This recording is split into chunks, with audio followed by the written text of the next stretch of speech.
क्या attempts matter करते हैं? जी मैं ऑलरेडी एक फेलियर सह के आया था सीए में। वो क्या था फेलियर? कुल मिला के अपनी सीए जर्नी में मुझे लगे टोटल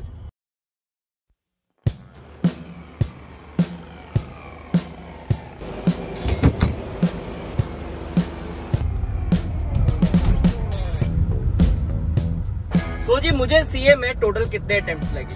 क्यों लगे? क्या रीजन था? क्या मेरे मन में कभी आया था कि मुझे सीए छोड़ देनी चाहिए?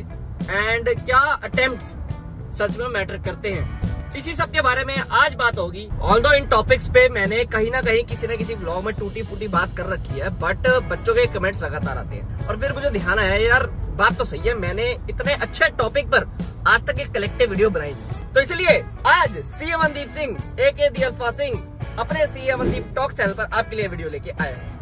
तो पहला काम क्या जी, सब्सक्राइब करना है एंड सीए अमनदीप टॉक्स को जल्दी से जल्दी 10,000 पहुंचाना है। सो जी मेरी सीए जर्नी पूरी 9 साल की है। जी हाँ बिल्कुल सही सुना आपने, इससे पता लगता है जी मेरे अटेम्प्ट्स तो लगे थे, बट मैं चाहता हूँ आगे बढ़ने से पहले कि आपके अटेम्प्ट्स ना लगे। सो आपके लिए एक बड़ी इंपॉर्टेंट इन्फॉर्मेशन है जी, काफी सारे बच्चों ने अभी CUET के एग्जाम्स दिए हैं, उनका रिजल्ट भी आ गया है, कॉलेज में एडमिशन भी ले रहे होंगे। सो जी कॉलेज के साथ साथ अगर आपको सीए फाउंडेशन की तैयारी करनी है तो आपके लिए एक ही ऑप्शन बचता है, ऑनलाइन क्लासेस का। एंड उसके लिए आपकी बेस्ट बेट एक ही है जी, सीए वाला। इन्होंने जी अपने जैन 2026 के लिए संपूर्ण बैचेस लॉन्च कर दिए हैं, बैनर्स आपको स्क्रीन पे दिख रहे होंगे। और जिन बच्चों ने मई 2025 में सीए फाउंडेशन के एग्जाम दिए थे एंड अब मई 2026 में सीए इंटर के लिए जाना चाहते हैं, उनके लिए भी न्यू उद्देश्य बैचेस लॉन्च हो गए हैं। सीए वाला के रिजल्ट की बात करी जाए तो जी जैन 2025 में सीए इंटर में 50 रैंक में से 13 ऑल इंडिया रैंक जी सीए वाला से थी। एंड सीए फाउंडेशन में भी बहुत सारे बच्चों ने 300 प्लस स्कोर किया था। सो जी डिस्क्रिप्शन में लिंक है जिसपे क्लिक करके आपको बैचेस की डिटेल्स मिल जाएंगी। एंड मैं चाहूंगा बैचेस जब आप देखें ना तो उसमें प्रो बैच के लिए जाना, क्योंकि उसमें आपको कम पैसों में और भी काफी सारे एडिशनल बेनिफिट्स मिल जाते हैं जो मैं नहीं चाहता मिस करो। और स्क्रीन पे जो कोड आ रहा है इसको भी यूज करना मत भूलना, क्योंकि इससे आपको मिलेगा एडिशनल 200 रुपए ऑफ। तो जैसा कि मैंने मेंशन करा था जी, मेरी सीए जर्नी ऑलमोस्ट 9 साल की है। वो कुछ ऐसे है जी, 2010 में जब मैंने अपने 12th के बोर्ड एग्जाम दिए थे तो पापा ने सीए फाउंडेशन की क्लासेस में मेरा एडमिशन करा दिया था जी, मेरे से बिना पूछे। ऑल्दो मुझे करनी थी सीए, बट मुझे इतना नहीं पता था जी कि एग्जाम्स खत्म होते ही मेरा एडमिशन हो जाएगा और बोल दिया जाएगा 2 महीने बाद तेरा सीए फाउंडेशन का एग्जाम है।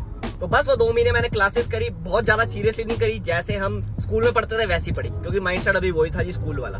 और वो क्लासेस में जी रोज सुबह मुझे उठ के जाना पड़ता था, ऑनलाइन नहीं होती थी, जमाना ऑनलाइन वाला आया नहीं था तब तक, 2010 की बात मैं कर रहा हूँ। और मैं क्लासेस में गया तो रेगुलर, बट इतना सीरियसली नहीं पढ़ा। बट जब एग्जाम का दिन आया, एक ही दिन में जब हमारा एग्जाम हो जाता था, वो सीए फाउंडेशन का होता भी ये टिक वाला था, आपके जैसा नहीं था, तब लेवल थोड़ा शायद कम था, अब मुश्किल लगता है मुझे।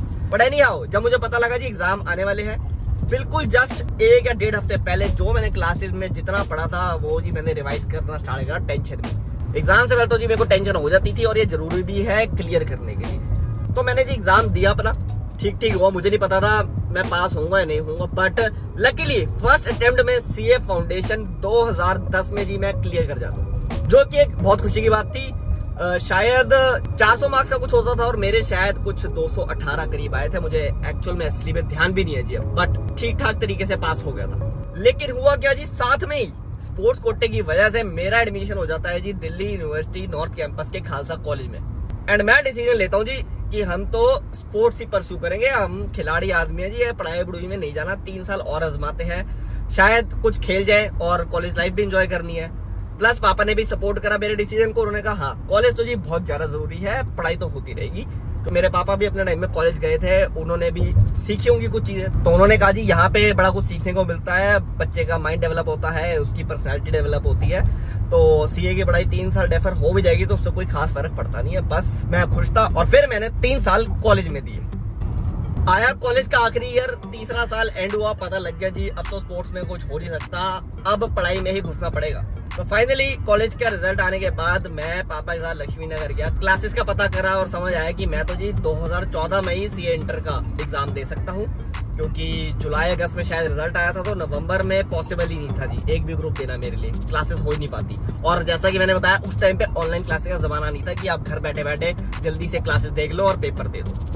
क्लासेस स्टार्ट होती है और क्लासेस के दौरान टीचर्स बहुत मोटिवेट करते हैं कि जी 2 ग्रुप ले जाओ, तुम किसी से कम हो गया है ना, तुम फर्स्ट अटेम्प्ट में क्लियर करके निकलो, दोनों ग्रुप क्लियर करके निकलो, ऐसा भर देते हैं वो। और मैं भर गया था जी। तो मैंने कहा जी मैं एक ही बार में क्लियर करूंगा। तो अब नवंबर 2013 में तो मैं पेपर दे नहीं सकता, इसलिए मैं मई 2014 में पहली बार सीए इंटर में बैठूंगा। बहुत टाइम है जी, दोनों ग्रुप में फाड़ के रख देंगे। मैं तो कॉलेज से भी पढ़ के आया हूँ, मैं बच्चों से ऑलरेडी सीनियर हूँ जो सीधा फाउंडेशन से उठ के आ रहे हैं। तो दोनों ग्रुप की तैयारी करी, मुझे ही पता है जी कैसे करी है मैंने तैयारी, बट काफी मोटिवेटेड था मैं। सो पहली बार दिए, दोनों ग्रुप लेनी देनी हो गई थी और मुझे तो ऐसा लग रहा था कि मैं शायद क्लियर कर जाऊंगा, बट फिर भी नॉट श्योर था क्योंकि पहली बार जी सीए के एग्जाम्स में बैठे थे। हुआ क्या कि रिजल्ट का दिन आया, मैंने देखा जी ग्रुप 1 एंड ग्रुप 2, ग्रुप 1 के नीचे लिखा है पास एंड ग्रुप 2 के नीचे लिखा है फेल। और ग्रुप 1 का पास भी अब देखो 400 में से 200 नंबर चाहिए होते हैं पास होने के लिए, और मेरे पूरे 200 नंबर थे जी। फट के हाथ में आ गई लिटरली। मैं ये देख के खुश नहीं था, मैं घबरा गया, मैं खत्म हो गया कि मैंने एक तो इतनी मेहनत करी, उसके बावजूद मेरा दूसरा ग्रुप तो क्लियर हुआ ही नहीं। और तो और दूसरा ग्रुप ऐसा नहीं था कि मैं किसी पेपर में फेल हुआ हूँ, मैं एवरेज से रहा था जी। एवरेज नहीं बनी थी मेरी, कुछ 150 पास होने के लिए चाहिए होते हैं, 3 पेपर थे मेरे, शायद 139 थे। और ग्रुप 1 भी एकदम एज में पास हुआ था, तो मैं बहुत डर गया था, बहुत डीमोटिवेट हो गया था। बट एनीहाउ 2-3 दिन में बैक टू नॉर्मल हो गया, क्योंकि लगा यार फर्स्ट ग्रुप तो क्लियर हो ही है, तो अब मैं एटलीस्ट आर्टिकलशिप अपनी स्टार्ट कर सकता हूँ, मेरे सीए में टाइम नहीं खराब होगा। तो दूसरे ग्रुप की तैयारी स्टार्ट कर दी, जैसे पहली बार में करी थी उससे बस थोड़ी सी बेटर करी कि मैंने जैसे 1-2 सब्जेक्ट्स की क्लासेस नहीं ली थी, ऑडिट की और ITSM होता था उसकी, तो इस बार मैंने ले ली वो क्लासेस। ठीक है जी, फास्ट ट्रैक क्लासेस ली, वो भी जी ऑनलाइन नहीं होती थी, ऑफलाइन होती थी उस टाइम पे, और वो लेके पेपर दे दिए। बस यही एडिशन करता कि मैंने क्लासेस ली थी, अपनी तरफ से मेरी कोई एक्स्ट्रा मेहनत नहीं थी। होता क्या जी, अगेन सेकंड ग्रुप रह जाता है मेरा, और फिर से एवरेज से ही रहता है, मतलब 0 प्रोग्रेस होती है मेरी। और दूसरे अटेम्प्ट तक मेरे जितने साथ के दोस्त थे वो भी पास हो गए थे, तो मैं जी अब डीमोटिवेटेड नहीं था, मैं हो गया था जी पागल। मैं एकदम गुस्से में आ गया था कि मेरे को सीए इंस्टीट्यूट फेल कैसे कर सकता है। मैंने अपनी तरफ से तो बेस्ट मेहनत करी थी, बट मेरे को फेल कैसे कर सकता है और बाकियों को कैसे पास कर सकता है। बाकी बच्चों ने क्या ऐसा करा है जो वो पास हो गए। मैंने पता लगाया और मुझे पता लगा कि भाई जितना ब्रह्मांड में उस ग्रुप 2 का कोर्स है, जितने उस टाइम पे प्रीवियस ईयर क्वेश्चंस अवेलेबल है प्रैक्टिस के लिए, मैं ये सब कर दूंगा। चाहे वो MTP हो, RTP हो, सीए इंस्टीट्यूट की बुक्स में जितने क्वेश्चंस हो, मेरी ट्यूशन की बुक्स में जितने क्वेश्चंस हो, जितना भी हो मैं कर दूंगा जी। इस तरीके से मैंने पढ़ाई करी और एंड फाइनली तीसरे अटेम्प्ट में सीए इंटर ग्रुप 2 मेरा क्लियर हुआ। और क्लियर भी ऐसे हुआ कि जी उस अटेम्प्ट में जो रैंक होल्डर्स थे ना, जितने नंबर उनके आए थे, मेरे उस ग्रुप 2 में ऐसे नंबर आए थे। ऑडिट ITSM दोनों जो थ्योरी सब्जेक्ट थे जी, उसमें 71 आए थे, और एक एडवांस अकाउंटिंग प्रैक्टिकल सब्जेक्ट था, उसमें भी मेरी एग्जामिशन थी, कुछ 69 या 67 कुछ ऐसे नंबर आए थे। अटेम्प्ट के साथ साथ ये मैं आपको थोड़ी सी जर्नी टाइप इसलिए बता रहा हूँ कि मेरे साथ क्या हो रहा था, मेरा माइंडसेट क्या चल रहा था, जिससे आप ये चीज रिलेट कर सको, या जब आप आगे मेरी जैसी सिचुएशन में पहुंचोगे तो आपको किस हिसाब से चलना है, क्या आपका माइंडसेट होना चाहिए, किस हिसाब से आपको तैयारी करनी चाहिए, वो आपको पता हो। सो नवंबर 2015 तक सीए इंटर के मेरे दोनों ग्रुप क्लियर हो जाते हैं। मतलब सीए जर्नी जो 2010 में स्टार्ट हुई थी, वो आधी कंप्लीट नवंबर 2015 में होती है। और अब आता है जी सबसे टफ पार्ट सीए का, जो कि है सीए फाइनल। अब नई चीज क्या जुड़ गई थी, क्लासेस तो ऑफलाइन थी जो तुम्हें लेनी है सुबह शाम, उसके साथ आर्टिकलशिप जुड़ गई थी, मेहनत और ज्यादा हो गई थी, कोर्स और ज्यादा हो गया था, डिफिकल्टी लेवल भी इंक्रीज हो गया था, पास परसेंटेज कम हो गई थी। इस मेंटालिटी के साथ पूरी तैयारी करते हैं जी। और पहली बार जो अटेम्प्ट मेरा ड्यू हुआ मई 2017 में, क्योंकि उस टाइम पे ऐसा होता था कि आप 2.5 से 3 साल बाद पहला अटेम्प्ट दे सकते हो ग्रुप 1 क्लियर होने के बाद, मतलब इंटर का ग्रुप 1 क्लियर होने के बाद। तो मेरा मई 2014 में क्लियर हुआ था जी सीए इंटर का फर्स्ट ग्रुप, तो 3 साल अगर ऐड कर दी जाए तो मेरा पहला अटेम्प्ट मई 2017 में ही पड़ता है। एंड इस बार मैं डिसाइड करता हूँ कि मैं एक ही ग्रुप दूंगा, क्योंकि अब मैं जान चुका था खुद को, अपने पढ़ने का तरीका जान चुका था, अपनी कैपेबिलिटी पहचान चुका था। सही है, टीचरों ने मोटिवेट करा, मैं 2 ग्रुप ले गया, बट मुझे ऐसा लगता है कि आपको अपनी कैपेबिलिटी पता होनी चाहिए और उस हिसाब से आपको पेपर देने चाहिए। ठीक है जी, मेरे हिसाब से इतना कोई फर्क नहीं पड़ता कि अगर आप दोनों ग्रुप दे रहे हो साथ में या एक ग्रुप सिंगल करके पास कर रहे हो, आपका इवेंचुअली गोल होना चाहिए जी मेरे को जल्दी से जल्दी फर्स्ट अटेम्प्ट में क्लियर करके निकलना है, चाहे वो बोथ ग्रुप हो चाहे वो फर्स्ट ग्रुप हो। बोथ ग्रुप क्लियर करने वाले जी मैं तो समझता हूँ थोड़े नेक्स्ट लेवल बच्चे होते हैं, मतलब जिनका पढ़ाई शौक होता है ना, जो शुरू से थोड़े से एक्सेप्शनल रहे हैं, जो बिना पढ़े भी साले पेपर पास कर जाते हैं, ऐसे बच्चे होते हैं जिनको 2 ग्रुप के लिए जाना चाहिए। बट अदरवाइज अगर आप अपने आप को एक एवरेज स्टूडेंट मानते हो, आपको पता ही आपके नंबर्स दिखाते हैं और आपको पता है जी पढ़ाई तो हम बस कर रहे हैं, हमें इतना भी खास शौक नहीं है, तो आप सिंगल ग्रुप के लिए जाओ और उसमें ढंग से मेहनत करो। मई 2017 सीए फाइनल का फर्स्ट ग्रुप मैं देता हूँ। मेहनत जो मैंने करी थी बिल्कुल वैसी करी थी जैसे मैंने सीए इंटर के ग्रुप 2 में करी थी, जिसमें मैंने सारे प्रीवियस ईयर क्वेश्चन, एमटीपी वगैरह सब कुछ पढ़ा था। लेकिन उसके बावजूद जिस सीए फाइनल का फर्स्ट ग्रुप मेरा रह जाता है। अब अगेन मेहनत मैंने अच्छे से करी थी, बट ऑब्वियसली फाइनल का लेवल अलग होता है। कुछ मेरे टॉपिक क्लियर नहीं थे, उनको मैंने थोड़ा ऐसी जल्दीबाजी में निकाल दिया था। मुझे अपनी गलती पता थी, ठीक है। ये बहुत जरूरी है कि आपको अपनी गलती का पता होना चाहिए और उसको आपको एक्सेप्ट भी करना बहुत जरूरी है। इसलिए सीए फाइनल फर्स्ट ग्रुप का फर्स्ट अटेम्प्ट जो मेरा नहीं हुआ, मेरे को उससे ज्यादा दुख नहीं हुआ, क्योंकि मेरे को पता था कि मेरी क्या गलती है। एंड मैंने उस गलतियों पे काम करके सेकेंड अटेम्प्ट में सीए फाइनल का ग्रुप 1 निकाल दिया जी। मतलब नवंबर 2017 में मेरा ग्रुप 1 सीए फाइनल का ग्रुप 1 निकल चुका था। अब बचता है जी सीए फाइनल का ग्रुप नंबर 2। 80-90% तो जी सीए कोर्स हो चुका है। ये वाला ग्रुप भी 1 या 2 अटेम्प्ट में क्लियर हो जाएगा जी। हम सीए बन जाएंगे जी 2018 में। ये मेरी मेंटालिटी थी और ये बहुत ही घटिया मेंटालिटी है, बहुत बेकार मेंटालिटी है। अगर आप इस हिसाब से प्रिपरेशन करोगे या ये सोचोगे इस अटेम्प्ट में नहीं तो अगले में तो हम पक्का बन ही जाएंगे, तो ये तो गारंटी है आपका पहला वाला अटेम्प्ट बिल्कुल क्लियर नहीं होगा और हो सकता है वो दूसरा भी क्लियर ना हो। मेरे केस में यही होता है। पहला अटेम्प्ट बस्ती में निकाल दिया, दूसरा अटेम्प्ट आया, थोड़ा सा प्रेशर आया कि भाई अब ये वाला अटेम्प्ट आखिरी है, अब जल्दी से क्लियर करना है जी, सीए बनना है। अब थोड़ी क्या कहते हैं, पेट में गुड़गुड़ होनी स्टार्ट हो गई थी, एक्साइटमेंट बढ़ गई थी कि अब सीए बनने वाले हैं, ठीक है जी। दूसरा अटेम्प्ट भी रह जाता है। क्यों रहता है? ऐसा नहीं था मैं मेहनत नहीं कर रहा, मेहनत जी मैं बहुत लग के करी है, दिन रात करी है, आंखें सुजा के मैंने पढ़ाई करी है। लेकिन यही था कि ऑब्वियसली लेवल टफ है, काफी सारे टॉपिक्स आपको समझ नहीं आते। मेरा क्या होता था, मेरा पेपर छूटता था, कॉस्टिंग वाला सब्जेक्ट मुझे बहुत ही गंदा लगता था। तो ये होते हैं, हर बच्चे का कुछ ना कुछ होता है, किसी को थ्योरी सब्जेक्ट्स बेकार लगते हैं, किसी को प्रैक्टिकल बेकार लगते हैं। तो यही वाला रीजन था कि वो मैं चाह कर भी कर नहीं पा रहा था। लेकिन जिसके मन में होता है कि मेरे को जैसे तैसे क्लियर करना है, वो ठान लेता है और उसने क्लियर करना है तो क्लियर करता ही है। मैंने अपना प्लान बनाया है, मुझे पता था मेरी कॉस्टिंग अच्छी नहीं है, प्रैक्टिकल अच्छा नहीं है, तो मैं थ्योरी में मेहनत करूंगा, जिससे सारे बच्चे घबराते हैं। और तो मैंने थ्योरी में ऐसी मेहनत करी कि अगेन मैंने एग्जामिशंस मारी, 70 नंबर मारे, जिसकी वजह से मेरा एग्जाम हुआ थ्योरी और बाद में मेरे को सिर्फ 2 या 3 पेपर देने पड़े आखिरी अटेम्प्ट में अपने, और वो मैंने दिए, अच्छे से दिए। और फाइनली मई 2019 में अल्फा सिंह सीए बन गया।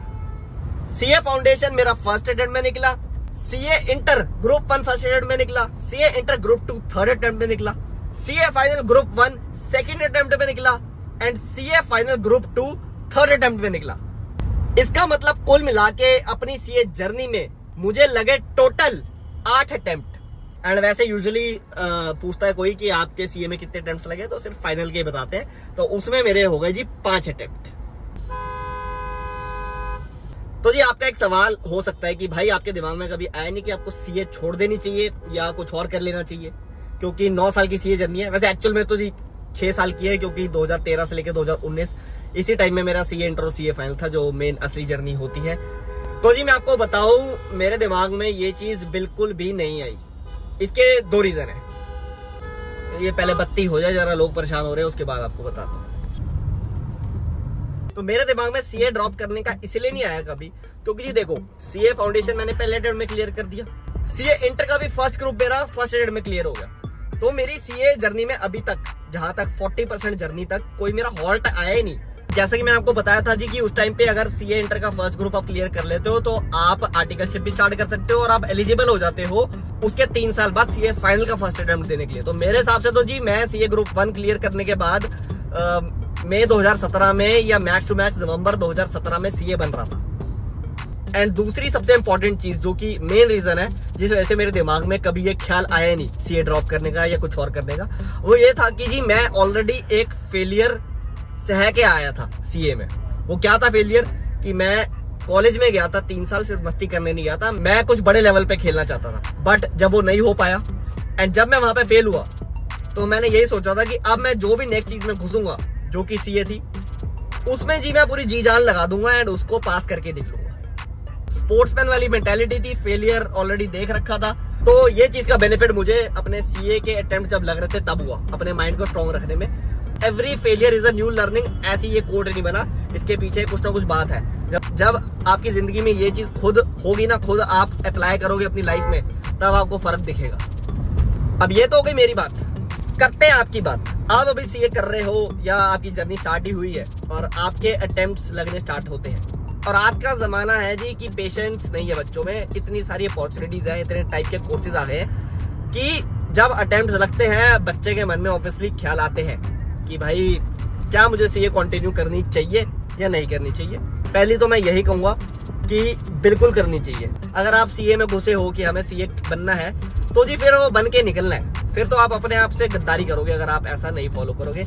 मान लो आपने किसी के प्रेशर में भी करा, ठीक है, ऐसे भी ख्याल आते हैं कि हमें तो पता ही नहीं था इतना, वो तो हमारे घर वालों ने फोर्स करा कि ये कोर्स अच्छा है, ये कर ले, तो मैं इसमें आ गया या आ गई।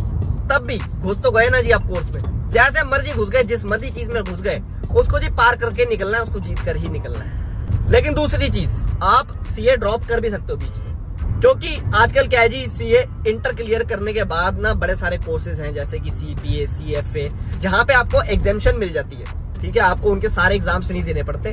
तो इस केस में क्या होता है, आपका टाइम खराब नहीं होता। आपने सीए इंटर करी हुई है, आपने जो उसमें पेपर दिए हैं वो आपके वहां पे एग्जेप्ट हो जाते हैं, आपको बस कुछ एक्स्ट्रा पेपर देके वो वाला कोर्स आपका क्लियर हो जाता है और आपको उस बेसिस पे जॉब मिल जाती है, जो कि अच्छा डिसीजन है, ठीक है जी। लेकिन ये उसी के लिए अच्छा डिसीजन है जो बच्चा सच में बहुत फोकस्ड है, जिसको पता है कि वो क्या कर रहा है। मेरे को ऐसा लगता है कि आधे से ज्यादा बच्चे परेशान होकर सीए छोड़ते हैं और वो एक एस्केप रूट ढूंढते हैं कि अब हम भाई इससे कुछ इजी वाला कर लेंगे तो हमारी जिंदगी सॉर्टेड रहेगी, ठीक है जी। इजी के चक्कर में जाओगे ना कि ये तो हमें मुश्किल लग रहा है और हम कुछ इजी करके अपनी जिंदगी सॉर्ट कर लेंगे, तो आप एक एस्केप रूट ढूंढ रहे हो, आप एक जरिया ढूंढ रहे हो कि हम यहाँ से निकल के कहीं और चले जाए और एक इजी रूट पकड़ लें और फिर हमारी लाइफ में सीए से ज्यादा ग्रोथ हो सकती है। तो ये गलत है।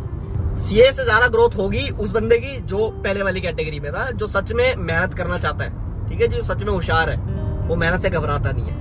लेकिन जो डर गया, घबरा गया, उसको रोना आ रहा है, वो डीमोटिवेट ऐसा हो गया कि भाई उसको बस उसके घर वाले बोल दे, हाँ बेटे कोई बात नहीं, तू छोड़ दे, तू हमारी दुकान संभाल ले, तू बेटे एमबीए कर ले, क्या है इन चक्करों में अपना टाइम खराब कर रहा है। और ये सुनते ही वो खुश हो गया, ठीक है जी, अरे वाह यार मेरे घर वालों में सपोर्ट कर दिया, अब तो मैं छोड़ ही दूंगा। वो बंदा बन नहीं पाता जी, वो बंदा फिर अपने फेलियर से भी कभी कुछ सीख नहीं पाएगा, ठीक है जी। तो आपको ये वाला बंदा बिल्कुल नहीं बनना। अब आखिरी आपका एक और सवाल ले लेते हैं कि भाई मान लो हम सीए बन जाते हैं बट हमारे बहुत सारे अटेम्प्ट्स लगते हैं, तो क्या अटेम्प्ट्स मैटर करते हैं? क्या हमें जॉब आसानी से मिल पाएगी? तो जी इसका जवाब है कि अटेम्प्ट्स मैटर करते हैं जी, ठीक है। अगर आपको फर्स्ट जॉब ही अच्छी चाहिए, आपके फर्स्ट जॉब के सपने ही थे कि बिग 4 या कोई और ऐसी बड़ी टॉप फर्म में या कंपनी में जाना है, तो वहां ऑब्वियसली आपके अटेम्प्ट्स मैटर करेंगे, क्योंकि वो छटाई कैसे करेंगे जी।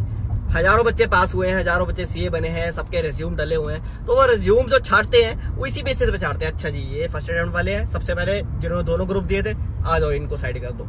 उसके बाद जी ये सिंगल ग्रुप फर्स्ट अटेम्प्ट वाले हैं, इनको साइड कर लो, तो ऑब्वियसली छटाई होती है। लेकिन ऐसा भी नहीं है कि भाई जिसके बहुत सारे अटेम्प्ट्स है उसकी पहली नौकरी बिग 4 या ऐसी किसी बड़ी फर्म में नहीं लग सकती, बिल्कुल लगती है जी। कैंपस प्लेसमेंट लग जाती है, मेरे साथ में कितने लोग काम कर रहे हैं उनकी लगी है। तो ये चांस की बात होती है, मार्केट में डिमांड कैसी है उस टाइम पे, है ना, फर्म्स को रिक्वायरमेंट कितनी है, उस हिसाब से भी आपकी नौकरी लग सकती है। बट आपको क्यों लगाने अटेम्प्ट्स, ठीक है, हम मेहनत करेंगे, हम जल्दी से जल्दी कम अटेम्प्ट्स में करेंगे। बट यस, ज्यादातर बच्चों के नहीं हो पाते, इंक्लूडिंग मी नहीं हुआ था। तो जी हम एक छोटी फर्म में गए थे, वहां से हमने 1-2 साल में ग्रोथ करके हम ऊपर आ गए और इवेंचुअली आप उन्हीं लोगों के बराबर आ जाते हो जो फर्स्ट अटेम्प्ट में क्लियर करके जल्दी लग गए थे जी बिग 4 में। सो आई होप इस सवाल का मैं जवाब देने में सक्षम रहा हूं। मैंने सोचा नहीं था इस वीडियो में इतनी ज्ञान की बातें हो जाएंगी, इतना कुछ मैं बता दूंगा। एक टाइप से मैंने आपको अपनी सीए जर्नी ही बता दी या अपनी अटेम्प्ट की स्टोरी बता दी जी।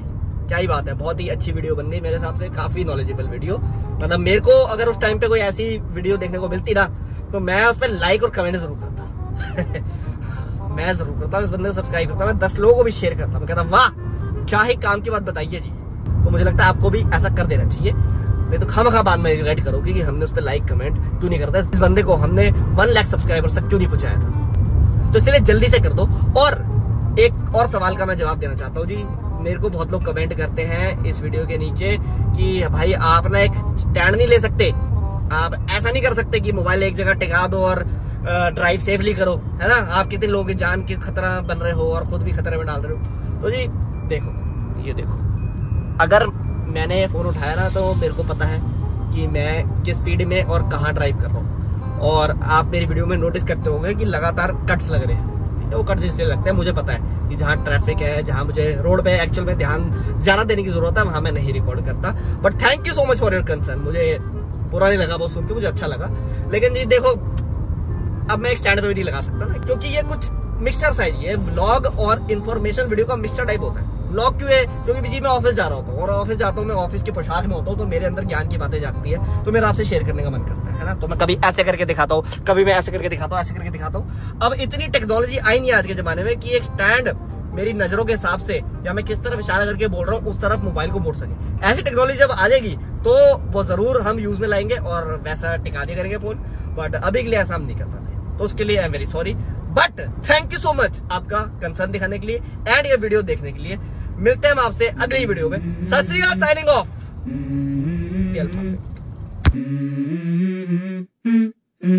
Let's go.